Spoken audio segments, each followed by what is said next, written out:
কিয়ামতের 3 দিন আগে সূর্য আর পূর্ব দিক থেকে উঠবে না, পশ্চিম দিক থেকে সূর্য ওঠা শুরু করে দিবে। সূর্য যেদিন পূর্ব দিক থেকে না উঠে পশ্চিম দিক থেকে উঠবে, তখন আর তওবা কবুল হবে না।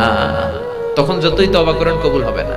সূর্য যেদিন পশ্চিম দিক থেকে উঠবে, কোরআন খুলে দেখবেন কোরআনগুলো blank pages, completely white pages, সাদা পেজ হয়ে গেছে। কোরআনে কোনো আয়াত নাই।